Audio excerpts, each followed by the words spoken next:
Hello everyone. तो हम यहाँ पे निफ्टी ऑटो के जो हमारे स्टॉक्स हैं और निफ्टी इंडेक्स है उसका हम यहाँ पे इस वीडियो में एनालिसिस करेंगे। इस वीडियो में हमारे जितने भी स्टॉक्स हैं टोटल हमारे जो हमारी 8 स्टॉक्स हैं हम इनका यहाँ पे डिस्कशन करेंगे और प्लस हम इसका निफ्टी इंडेक्स का डिस्कशन यहाँ पे करेंगे। इसमें देखिए निफ्टी ऑटो का जो इंडेक्स है उसका मैंने यहाँ पे चार्ट पैटर्न बना रखा है। यहाँ पे आप देख रहे होंगे ये हमारी जो है ये अपर रेजिस्टेंस ट्रेंड लाइन है और ये हमारी सपोर्ट की जो है वो ट्रेंड लाइन है। यहाँ पे आप देखिए इसमें यहाँ पे एक बिग ब्रेकआउट कैंडल आई जिसमें ऑलमोस्ट ये हमारा ब्रेकआउट हो गया था, ब्रेकआउट हुआ नहीं। इसके बाद यहाँ पे गैप अप ओपनिंग हुई जिससे हमारा जो ब्रेकआउट है वो हमारा कंफर्म हो गया है। तो हम ये मान रहे हैं कि हमारा निफ्टी ऑटो में ब्रेकआउट आ गया है। अब इसके बाद जो हमारे इंडिविजुअल स्टॉक्स होंगे हम उनमें देखेंगे कि हमें कैसे एंट्री लेनी है, क्या उसमें हमारे रेजिस्टेंस क्या सपोर्ट पॉइंट हो सकते हैं। आप कभी भी जैसे आप देखते होंगे कि इंट्राडे ट्रेडिंग के लिए या फिर हमारे ब्रेकआउट स्टॉक्स को कैसे फाइंड करें, तो एक बहुत ही अच्छा जो है वो हमारे वे होता है कि हम अपने जो है इंडेक्स को देखें, उसमें अगर ब्रेकआउट आता है इंडेक्स में तो जिन स्टॉक्स की वजह से, क्योंकि इंडेक्स उन स्टॉक्स का ही हमारा एक पार्ट होता है कि जैसा वो स्टॉक्स मूव करेंगे वैसा ही वो इंडेक्स मूव करेगा। जैसे निफ्टी 50 यानी 50 स्टॉक्स जैसा मूव करेंगे अपने वेट के हिसाब से वैसा वो इंडेक्स मूव करेगा। ऐसे ही निफ्टी ऑटो है, ये वैसा मूवमेंट करेगा जैसा इसके इंडिविजुअल स्टॉक्स जिस वेट में होंगे उसमें वैसा मूवमेंट करेंगे। तो हम इसमें ऐसे ब्रेकआउट स्टॉक्स देखते हैं कि अगर हमारा इंडेक्स में हमारा ब्रेकआउट आता है तो बहुत ही वैलिड ब्रेकआउट होता है हमारा। अब हम इंडिविजुअल स्टॉक्स में देखेंगे जो ब्रेकआउट कर रहे होंगे और उनका रेजिस्टेंस पॉइंट अभी थोड़ा दूर होगा, हम उसमें एंट्री यहाँ पे ले सकते हैं। तो यहाँ पे अब देखिए ये हमने पैटर्न तो बना लिया, इसमें ब्रेकआउट भी आ गया है। अब इसका पहले हम देखते हैं कि रेजिस्टेंस पॉइंट क्या है। अब रेजिस्टेंस पॉइंट मैं यहाँ पे क्यों बता रहा हूँ, रेजिस्टेंस पॉइंट आप इसका भी देखिए और फिर इंडिविजुअल स्टॉक्स का देखिए और दोनों को आप ट्रैक करते रहिए। और दोनों को ट्रैक करने का बेनिफिट आपका ये होगा, जैसे मान लीजिए इसका रेजिस्टेंस पॉइंट हमारा ये है, जैसे अब मुझे यहाँ पे इसका इमीडिएट रेजिस्टेंस पॉइंट यहाँ पे अराउंड आके दिख रहा है 11675 का हमारा रेजिस्टेंस पॉइंट यहाँ पे आके दिख रहा है। अब अगर मान लीजिए क्या होता है, जैसे मान लीजिए यहाँ पे अभी हमारा 11,583 है, 11,675 पे इसका हमारा हल्का सा रेजिस्टेंस पॉइंट दिख रहा है। ये हमारी 2-3 कैंडल 4 कैंडल्स को मिला के ये हाई बना है जिसके बाद इसने अपना मोमेंटम जो है रिवर्स किया है। अब यहाँ पे देखिए अगर यहाँ पे आके ये कोई ऐसी कैंडल बनाता है जो हमें पता चलता है कि वो as a momentum reversal candle है, जैसे हमारा यहाँ पे ये हमारी पता चल रही थी मोमेंटम रिवर्सल कैंडल हमारी डोजी कैंडल बनती है जिससे पैटर्न कोई अभी कंफर्म नहीं हो रहा है, ऊपर भी जा सकता है नीचे भी जा सकता है। तो इंडेक्स में जब ऐसी कैंडल बनती है हमारी और कोई स्टॉक हमारा उस टाइम रेजिस्टेंस पॉइंट पे हो तो आप उस स्टॉक में शॉर्ट पोजीशन ले सकते हैं। क्योंकि जब हमारा इंडेक्स रिवर्स जाएगा मतलब, और उस इंडेक्स रिवर्स कब जाएगा, जब हमारे वो सारे स्टॉक्स जाएंगे। स्टॉक्स जाएंगे मतलब हमारे पूरा वो इंडस्ट्री अब हमारा नेगेटिव मोड में जा रही है, वो हमारी नेगेटिव इंडस्ट्री पूरी नेगेटिव मोड में जा रही है। इसका मतलब ये है कि वो हमारा पर्टिकुलर स्टॉक जो है उसमें भी मार्केट में नेगेटिव सेंटीमेंट आ जाएगा और क्योंकि वो रेजिस्टेंस पॉइंट पे था वो हमारा सबसे पहले नीचे जाएगा और सबसे ज़्यादा नीचे जाएगा। ये यहाँ पे एक हमारा जो इंडेक्स हम एनालिसिस करते हैं उसका हमारा एक जिस्ट हो गया कि हम इंडेक्स एनालिसिस क्यों करते हैं, उसकी एनालिसिस की वजह से हम इन स्टॉक्स में एंट्री ले सकते हैं। अगर आपको क्लियर ना हुआ हो, आई थिंक थोड़ा कॉम्प्लिकेट हो गया होगा, आप प्लीज़ मुझसे ट्विटर पे या फिर व्हाट्सएप नंबर मेरे डिस्क्रिप्शन में होगा, आप मुझसे बात कर सकते हैं, मैं उसको और क्लैरिफाई कर दूंगा जहाँ भी आपको कुछ भी डाउट आ रहा हो स्टॉक्स में। तो यहाँ पे हमने ये पैटर्न बना लिया। आप खुद से भी पैटर्न बनाएं और मुझे भेज सकते हैं जैसे आपको कंफर्म ना हो रहा हो कि ये ब्रेकआउट वैलिड ब्रेकआउट है या नहीं है। ऐसा करने के लिए आप ट्विटर पे मुझे टैग करके पोस्ट कर सकते हैं। तो चलिए यहाँ पे अब हम अपना पहला जो है स्टॉक का डिस्कशन करते हैं, ये है हमारा मारुति सुजुकी। इस स्टॉक में जस्ट एक बात जो मुझे बुरी लगती है वो ये है कि इसने अभी मारुति सुजुकी कंपनी ने इलेक्ट्रॉनिक व्हीकल सेक्टर में एंट्री नहीं ली है। बाकी हमारे जैसे टाटा मोटर्स है उसका भी अभी हम यहाँ पे चार्ट देखेंगे, उसका चार्ट मैं ऑलरेडी पोस्ट कर चुका हूँ, केवल हम यहाँ पे चार्ट ही देखेंगे। तो मारुति सुजुकी में क्या है, इन्होंने ईवी सेक्टर में अभी एंट्री नहीं ली है। और जो हमारी डीजल और पेट्रोल कार्स है इनका फ्यूचर कितना है उस हिसाब पे ही हमारा अभी मारुति सुजुकी का स्टॉक डिपेंड करता है। अगर ईवी के लिए अच्छी पॉलिसी गवर्नमेंट की तरफ से आती है तो इस स्टॉक में बहुत ही ज़्यादा डाउनफॉल आने के चांसेस हो जाएंगे। कंपैरेटिवली हमारा टाटा मोटर्स अच्छा परफॉर्म करेगा क्योंकि वो हमारा जो है वो ईवी में जो है वो इम्प्रूवमेंट्स करते जा रहे हैं और ईवी सेक्टर में जो है वो ज़्यादा अच्छे से अपनी जो है प्रमोशन कर रहे हैं वो। इसके बाद हम इसका एक बार डेली यहाँ पे देख ही रहे हैं, हम डेली यहाँ पे जो है हमारा ब्रेकआउट आया। ये देखिए हमारी रेजिस्टेंस ट्रेंड लाइन थी। जैसा अभी मैंने बताया कि निफ्टी ऑटो में हमारा एक दिन बिग ब्रेकआउट कैंडल थी इंडेक्स में, उसका एक रीज़न आप यहाँ पे देख ही रहे होंगे कि मारुति सुजुकी हमारा 6% मूवमेंट आया था, जिसकी वजह से हमारा जो निफ्टी ऑटो इंडेक्स में अच्छा मूवमेंट आया था। तो अब आपको ये देखना है कि अगर वो रेजिस्टेंस पॉइंट पे होता है, तो ये हमारा अगर रेजिस्टेंस पॉइंट पे होगा तो इसमें हम शॉर्ट एंट्री ले सकते हैं।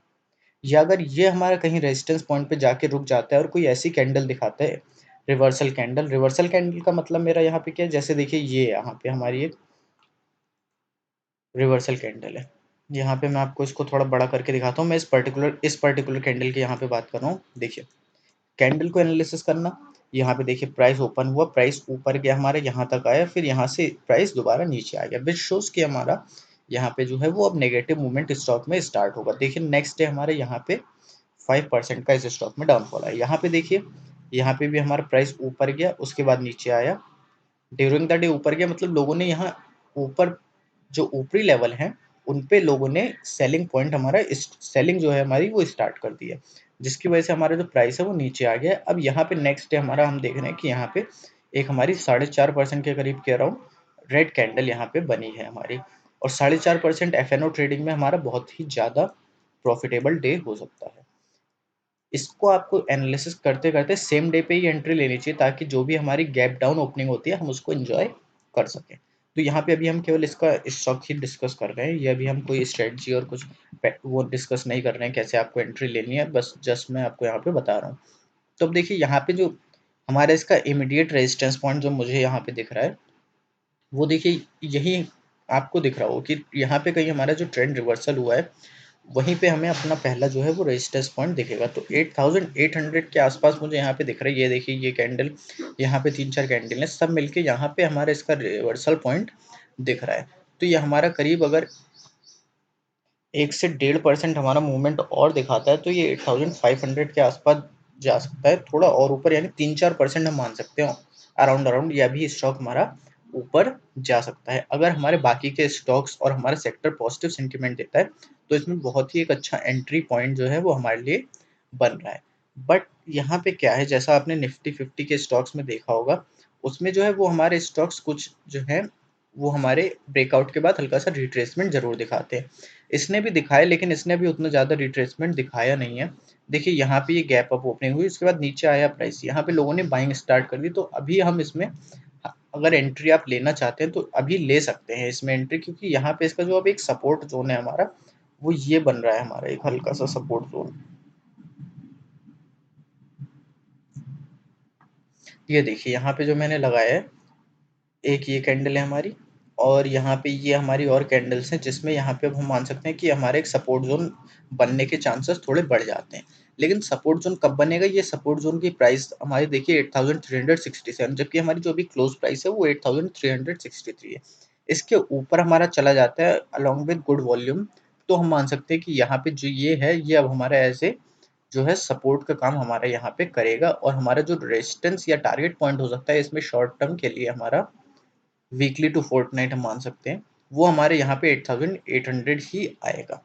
तो यहाँ पे ये हमारा वन डे का एनालिसिस हो गया। इसको मैं जरा एक बार वीकली पे लगा के आपको दिखा देता हूँ। वीकली पे देखिए यहाँ पे, इसको मैं हटा देता हूँ 8800, इसको भी एक हटा देता हूँ 8367 वाली लाइन को। यहाँ पे अब देखिए ये है हमारा लेफ्ट शोल्डर, ये है हमारा जो है हेड, और ये है राइट शोल्डर। इसमें यहाँ पे ब्रेकआउट आया था, बट जो ब्रेकआउट आया हमारा वो यहाँ पे फेल हो गया। जैसा मैंने आपको बताया निफ्टी 50 के मोस्ट ऑफ द स्टॉक जो है हमारा वो रिट्रेसमेंट दिखा जाते हैं, so it was one of them, जिसमें इसने यहाँ पे रिट्रेसमेंट दिखा दिया। फिर यहाँ पे आके अब इसने यहाँ पे सपोर्ट लिया अराउंड जो ये वाली हमारी लेवल है, जिसमें यहाँ पे आके इसने सपोर्ट लिया, फिर यहाँ पे आके सपोर्ट लिया था, वहीं पे आके दोबारा इस स्टॉक ने सपोर्ट ले लिया, और यहाँ से भी अच्छा मूवमेंट दिखा रहा है। तो हम मान सकते हैं यहाँ पे इस बार ये जो है वो इतना ज़्यादा डाउनफॉल नहीं आएगा। बहुत जो डाउनफॉल आ सकता है वो जो मैंने आपको बताया 8367 के अगर ऊपर निकल जाता है, तो वही हमारे 8360 365 तक ही प्राइस हमारा आएगा, उसके नीचे ये प्राइस हमारा नहीं आएगा। एक तो हमारा 8800 है जो हमने अभी देख ही लिया। अब हम अपना अगला स्टॉक डिस्कस करते हैं। अगला स्टॉक है हमारा टाटा एलेक्सी। इस स्टॉक में सबसे पहले तो आप देखिए, यहाँ पे देखिए, ये वॉल्यूम देखिए आप, यहाँ पे हमारी एक जो हमारा वीकली में कितनी ज़्यादा वॉल्यूम यहाँ पे आ गई है। इसको मैं बताता हूँ कि आपको क्या इसमें एनालिसिस करना चाहिए। आप जानते होंगे कि हमारे स्टॉक मार्केट में जो है न्यूज़ पहले ही डिस्काउंट हो जाती है। इसमें देखिए क्या हुआ, इसमें यहाँ पे ही हमारी हैवी वॉल्यूम आ गई।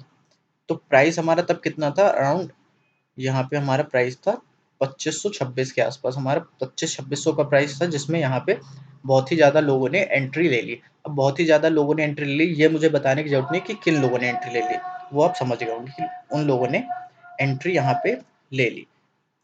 अच्छा, हमें केवल और केवल वॉल्यूम से ही पता चल सकता है कि ये हमारा जो है, प्राइस से उतना नहीं पता चल सकता जितना हमारा वॉल्यूम से पता चल सकता है कि हमारी अगर किसी स्टॉक में वॉल्यूम बिल्डअप हो रही है तो उस स्टॉक के हमारे कुछ टाइम बाद ऊपर जाने के चांसेस बढ़ जाते हैं। एक आपने शायद बुक पढ़ी होगी, how I made 2 million from stock market, ऐसा करके एक बुक है, मुझे निकोलस एस डार्वस की। हाँ, तो उन्होंने भी जो अपनी बुक में डिस्कशन किया था, उन्होंने भी यही कहा था कि जो है वो स्टॉक्स में वॉल्यूम बिल्ड होती थी, उन्हीं स्टॉक्स को वो कंसीडर करते थे, क्योंकि जो है वो बिग प्लेयर्स जो है उन स्टॉक्स में एंट्री ले लेते थे। तो हमारा यहाँ पे इसमें फिर डाउनफॉल आया जब हमारे यहाँ पे, तो फिर उसी लेवल पे दोबारा ये प्राइस आया, और उसके बाद फिर इसने देखिए इतना अच्छा अपवर्ड मूवमेंट दिखाना शुरू कर दिया।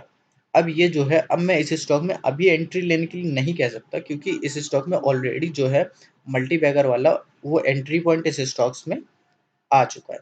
अब यहाँ पे देखिए, यहाँ पे और भी बाइंग आ रही है अभी, लेकिन फिर यहाँ पे अब लोग एग्जिट भी इसको करना शुरू कर रहे हैं, क्योंकि अब यहाँ पे कंसोलिडेशन फेज इस स्टॉक का आ गया है। जरूर इसमें यहाँ पे एक अपर ट्रेंड लाइन बन रही है जिसको ये स्टॉक सपोर्ट कर रहा है, बट यहाँ पे अभी एंट्री इस स्टॉक में लेने का उतना मुझे जो है वो नहीं आ रहा है कि हमें इस स्टॉक में एंट्री लेनी चाहिए, क्योंकि इसमें जो हमारा अपवर्ड मूवमेंट है वो ऑलरेडी इस स्टॉक में आ चुका है। अभी हमारा कुछ स्टॉक्स हैं जिनमें ऐसा अपवर्ड मूवमेंट नहीं आया है या फिर आना ड्यू है, उन स्टॉक्स को आप देख सकते हैं। इस स्टॉक को as a long term buying के लिए मैं सजेस्ट बिल्कुल भी नहीं करूंगा।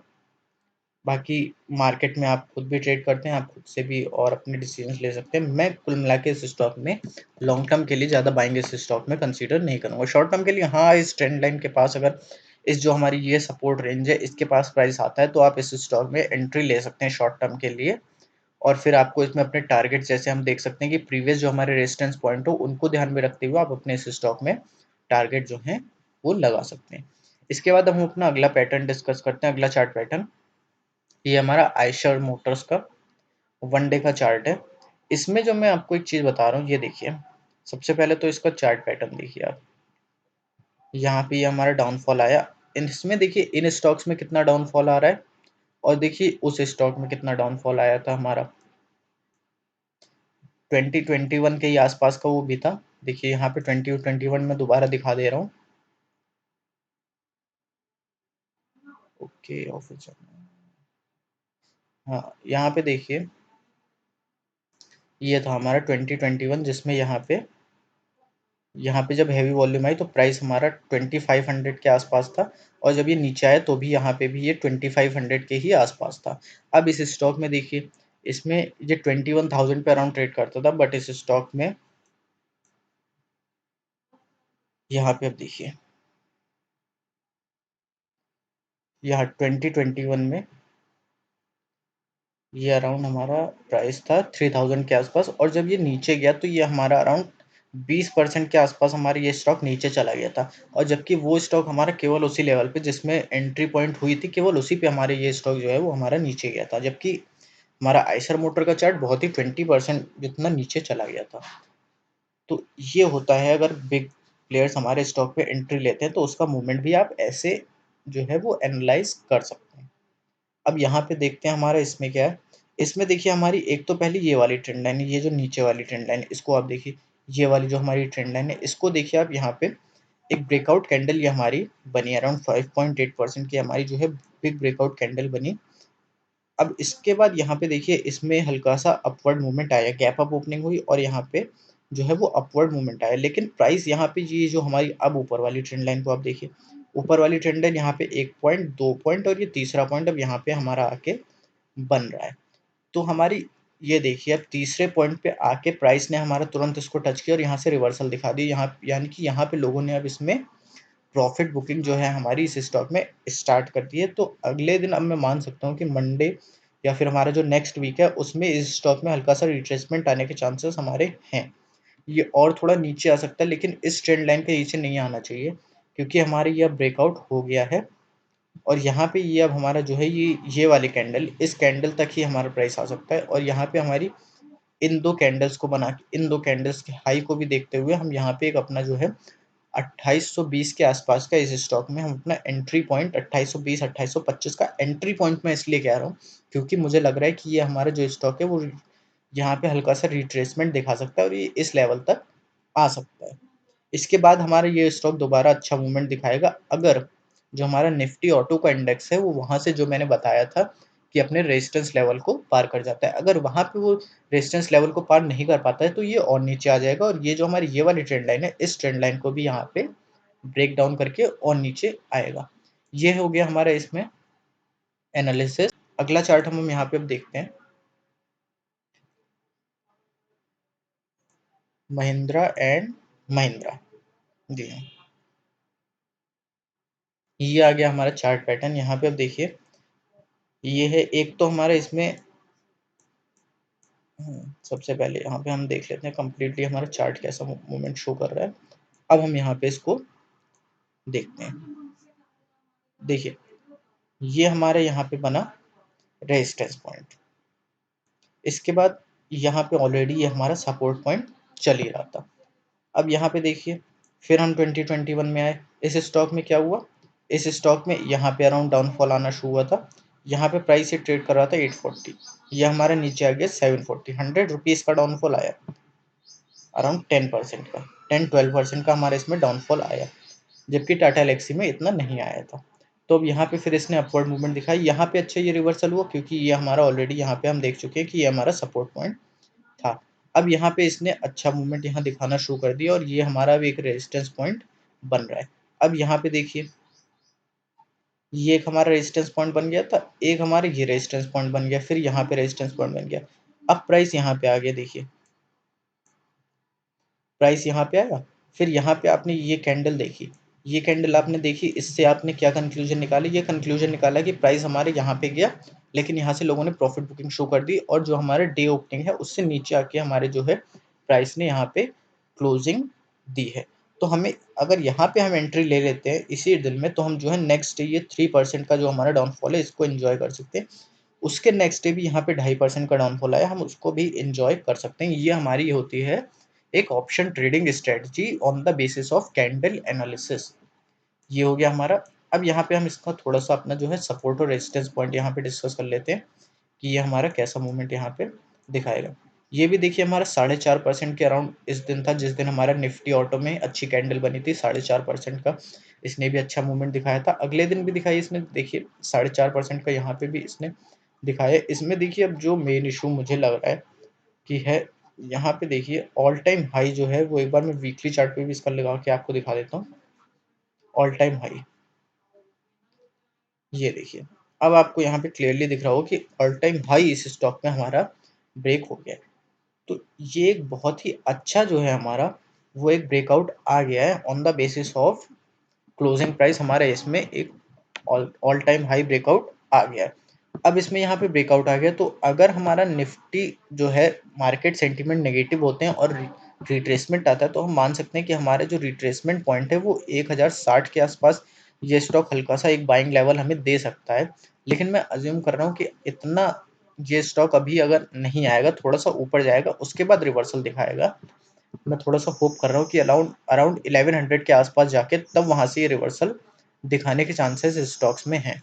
और तब वो स्टॉक यहाँ पे सपोर्ट नहीं लेगा, इस ट्रेंड लाइन पे सपोर्ट नहीं लेगा, बल्कि वो सपोर्ट की जो हमारी ये वाली ट्रेंड लाइन है इस ट्रेंड लाइन पे वो आके सपोर्ट हमारा लेगा, मतलब इससे भी नीचे हमारे इस स्टॉक के आने के चांसेस हो सकते हैं। तो आप एंट्री जो है वो उसके अकॉर्डिंगली अपनी एंट्री प्लान करिए, क्योंकि हमारे जो है कुछ स्टॉक्स में हमने और भी देखा है, जैसे हमारा टाट वो है हमारा मारुति सुजुकी, उसमें हमने देखा कि 3% के अराउंड ऊपर जाके तब ये हमारा हल्का सा रिट्रेसमेंट दिखा सकता है। हमने देखा कि हमारा जो आयशर मोटर है उसमें अभी यहाँ पे एक कैंडल बनी थी और प्राइस नीचे आया था तो वो रिट्रेसमेंट दिखा सकता है। मैं भी ये सोच रहा हूँ कि ये हल्का सा यहाँ पे अभी ऊपर जाके 1100 के आसपास, फिर वहां से ये रिवर्सल दिखाएगा और रिवर्सल इसके नीचे आ सकता है। ये स्टॉक यहाँ पे अराउंड आके 1000 के आसपास इस स्टॉक में बहुत ही ज़्यादा अच्छा जो हमारा है वो एक एंट्री पॉइंट इस स्टॉक में हो सकता है। अगर कोई लॉन्ग टर्म के लिए बाय करना चाहता है उसके लिए 1000 would be a very good level to take entry in this stock. Target इसमें है जैसे हमारे, तो टारगेट आप कैसे यूज़ कर सकते हैं, टारगेट आप फीबो रिट्रेसमेंट से यूज़ कर सकते हैं। वीडियो बहुत ज़्यादा लेंथी हो जाएगा, मैं उसका यहाँ पे डिस्कशन नहीं करूँगा। फीबो रिट्रेसमेंट आप खुद से लगा के यहाँ पे अपने जो है वो टारगेट पॉइंट देख सकते हैं। मैंने बस इस स्टॉक में एक एंट्री पॉइंट बता दिया और जो मुझे लग रहा है कि यहाँ पे 1100 के आसपास जाके इस स्टॉक में रिट्रेसमेंट हल्का सा हो सकता है, आ सकता है, और ये 1060 या उससे भी नीचे हमारा जो है प्राइस आ सकता है। Before we discuss any further stock, video की लेंथ भी हमारी बहुत ज़्यादा बड़ी हो गई है, सो आई वुड से कि अब जो बाकी के स्टॉक्स हमें डिस्कस करना है वो हम पार्ट सेकंड में करेंगे, या अगर आपको अभी चाहिए तो आप मुझे मैसेज कर सकते हैं। मैं उनका जो एंट्री पॉइंट है, सपोर्ट रेजिस्टेंस पॉइंट है, वो मैं आपको उसी एक इसमें जैसे इसकी क्रॉप करके इसका इमेज का मैं इमेज डाउनलोड करके आपको भेज दूंगा। अगर आपको चाहिए इन 4 स्टॉक्स का, बजाज ऑटो है हमारा अशोक लेलैंड, टाटा मोटर्स, अगर आपको इससे रिलेटेड कोई डाउट हो आप मुझे भेज सकते हैं। I will clarify that. Till then, thank you.